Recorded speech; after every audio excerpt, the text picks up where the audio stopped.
Have you ever wondered why you pick up on things that everyone else seems to miss?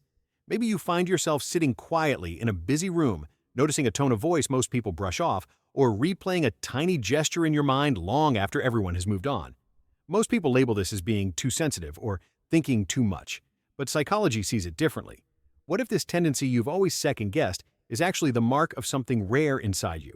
What if the behaviors you call quirky, distant, or intense are actually subtle indicators that your mind works a little differently, maybe even more deeply, than you ever realized? Let's look at what's really happening beneath the surface.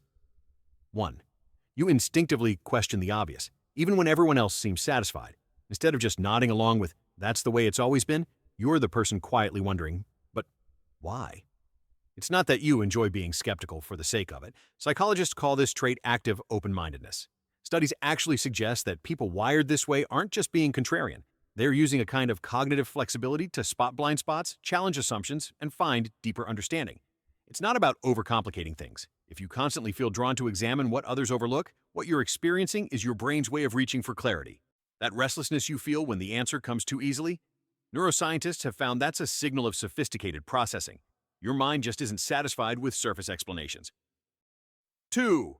You gravitate towards solitude, not just to recharge, but because your brain lights up in the quiet.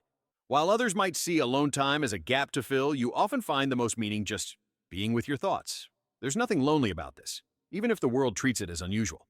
Psychologists have long recognized the difference between social withdrawal and what they call reflective solitude.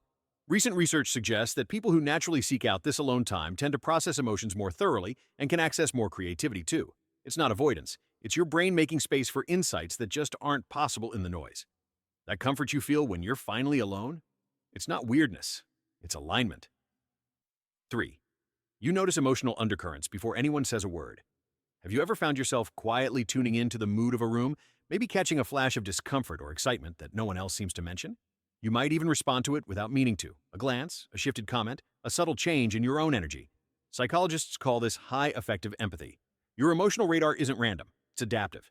Research shows that being wired this way helps people anticipate what's coming, manage conflict, and often sense relationship shifts before they show on the surface. This isn't overthinking. It's your mind reading emotional data embedded in the environment, the kind most people don't even register. 4. You replay conversations in your mind, wondering if you missed something subtle. After a simple exchange, you find yourself reflecting, dissecting a word choice, a hesitation, a change in someone's eyes. Others call it overanalysis, but neuroscience has found that this habit is actually linked to what's called metacognitive awareness, the ability to observe your own thoughts and intentions.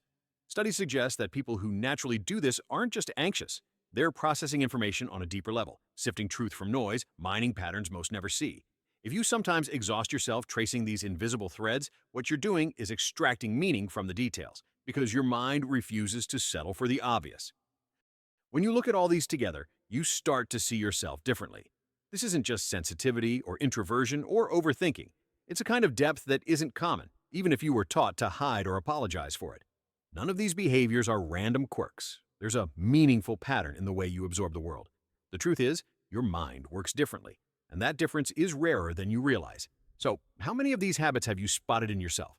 Which ones have you mistaken for a flaw when they were actually your brain's way of seeing more clearly? If you recognized yourself here, you might be more uncommon than you think. If you're curious about what else your mind does on autopilot, subscribe. There's a lot more we can explore together.